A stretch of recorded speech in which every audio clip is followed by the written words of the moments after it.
Pharmacy Podcast Nation. This is your host, Todd Ure, and today is video and podcasting. So if you can see me, hello. And I want to welcome back Dr. Christina Tarantola to the network, and it's always a pleasure having you.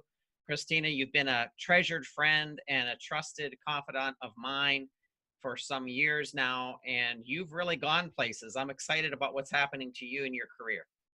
Thank you so much for having me. I feel like this is our probably fifth or sixth podcast together. And I love it every time. So I'm so excited, especially with this conversation today.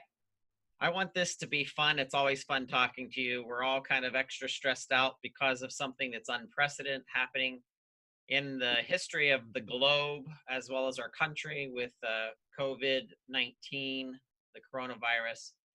And it's not going to be our subject per se today, even though we're going to get into it towards the end of our interview. But really what today is about is global perspective as not only a culture in our country, but as humans to humans, and understanding what it means to declutter our minds of stress, finding a balance in ourselves, centralizing yourself, and understanding that if you do so and find a peace, that you in fact can spread that peace to others, which include to your inner circle, your family and your children, your friends, but then how that has an effect, even though we're social distancing right now, how this affects the way that you write emails, the voice inflection that you have when you're on the phone talking to people, and even us today in communication visually about how we're being perceived. And there's always a piece among you, Christina, and I picked that up,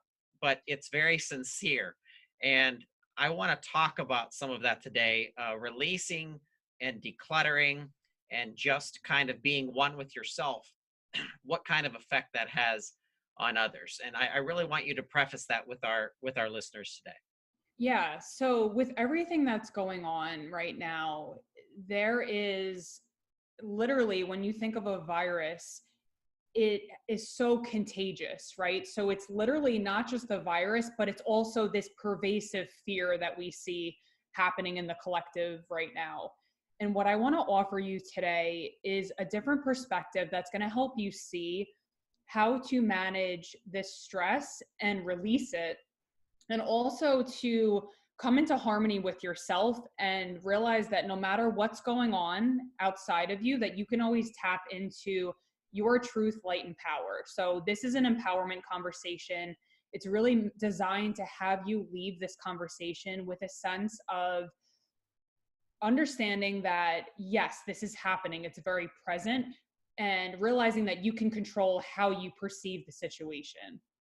So that's really the spiritual medicine that I want to offer today. And I always say that because I was dispensing medications as a pharmacist. And now with the work that I do, I feel like it's really potent spiritual medicine that people are craving. And we really need to be spreading in that way, as far as, maybe in the terms of a virus, you're thinking about fear spreading. I want to spread peace and positivity in helping people to understand what's really happening.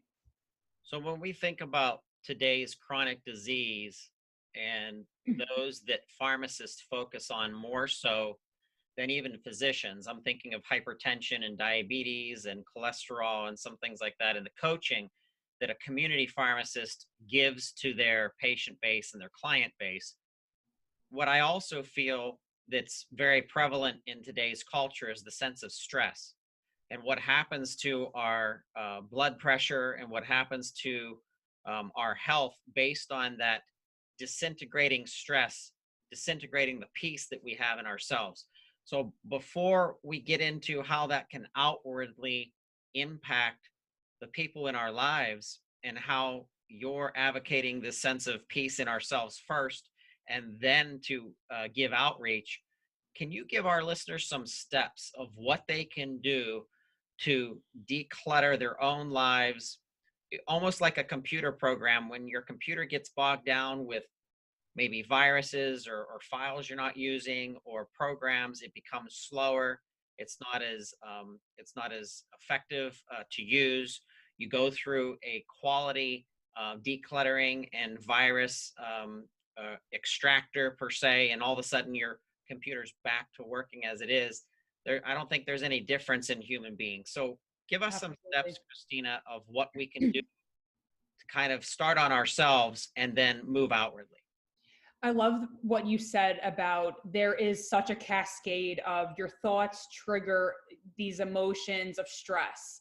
And I follow a lot of Dr. Joe Dispenza's work, and he talks a lot about this is science based quantum physics. He talks about how when you think a stressful thought, it sets off a cascade of chemicals in your brain that maybe it's adrenaline or fear or whatever it is that creates an environment of stress. So where you have the most power is actually beginning in your thoughts.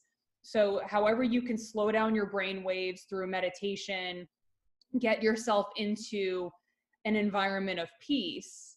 That's really what this is about, is realizing, okay, all of this is going on around me. What do I have control of? I have control of my thoughts, of what I absorb from my environment. You know, a lot of people are saying there's so much negative on Facebook. And in my mind, I'm like, I don't see that, Right. because my mind is not looking for that. I'm putting positivity out. I'm, looking for opportunities to help. And I think it's really what frequency you're on. So if you can start to change the way that you see life through your thoughts, through your emotions, and a lot of us have these old patterns of fear. And I'll be honest, I had that happen on Monday. I felt this really heavy sense of depression, and it sounds so silly, but my gym closed, and I'm like, oh, what am I going to do now? So I started down that pathway, that cascade of, you know, being a victim and feeling depressed and all of these things. And I allowed myself to feel that in the moment. And I think that's important to bring up in this conversation, because all of us collectively right now are experiencing some type of fear, anxiety, loss of control, all of these things that are uncertain to us. And it's the shadow aspects of our personality that are coming up to be viewed and to be released. So the more that you understand what's really happening in your own body and how to release that, I feel that's where the true power lies, because that's really where you have some sense of control, right? Otherwise, we're kind of at the effect of our environment. So what I'm saying is you can actually go within, tap into your own sense of security and, hey, I'm grounded in myself, through different things, meditation, exercise. It's pretty nice out here in Pittsburgh right now, going for a walk, doing some of those simple things that is literally nourishment and medicine for yourself, depending on what's coming up for you. So if it's heaviness and depression, maybe you need a nap and you need just a different perspective, kind of escape from life a little bit, go watch a rom-com, do whatever you have to do. Everybody's going to be different. So I invite you to honor that, whatever you need spiritually for yourself. I think that's a huge lesson here that I want people to take in. So when we start with ourselves, there's many listening right now that can understand the fear of failure by not starting something, not starting a new exercise regime because you've done it 14 other times, and you're afraid that your family members who might be judgmental or your friends will judge you and say, oh, you're starting that diet again, or you're starting that workout program again. And it's kind of a way where we start self-doubting, and that self-doubting begins to layer, and it begins to keep us from ever doing anything that can be anew. What suggestions do you give to somebody to kind of take those first steps in whatever it is? For me, I always doubt myself from a confidence perspective that I'm doing enough, whether that be for my kids or for my wife or even for, my publication. Am I doing enough to give back to the listener? And is my content good enough? And I constantly have to win. I release an episode and I have to release the next episode because it's almost addictive to me. But what do you tell someone who might be, struggling with confidence or liking themselves or exercise or something, maybe their marriage, trying one more time, to kind of center ourselves first before we start being compassionate to others? Right. So I feel like it's actually similar to the last response that I gave, which was really tapping into your truth and what's real for you, because there's so much distortion going on right now with, there's government conspiracy and there's all of these other things going on externally, but what's true for you?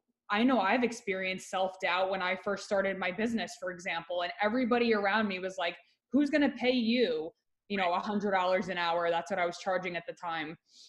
Or, my parents said, like, you're never going to make money in that business. Why are you doing that?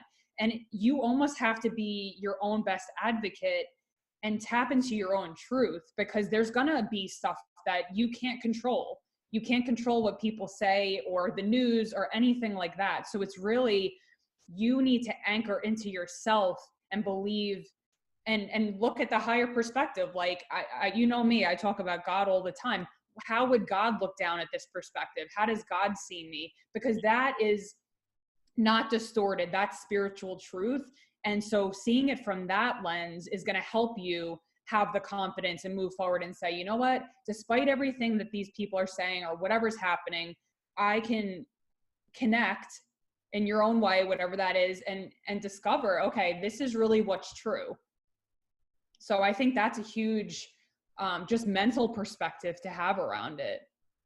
So let's shift that gear to the elephant in the room, which stresses us all because it's unprecedented, and that is COVID-19, the coronavirus, and how this is very different than anything else that we've all experienced. I've never in my life remember statewide school shutdowns, nationwide school shutdowns, and the seriousness, and where, 2 weeks ago, we didn't have that perspective, and now it's very different. If someone could have said 2 weeks ago, for example, what Italy was going through, hey, this is more serious than what you're taking it.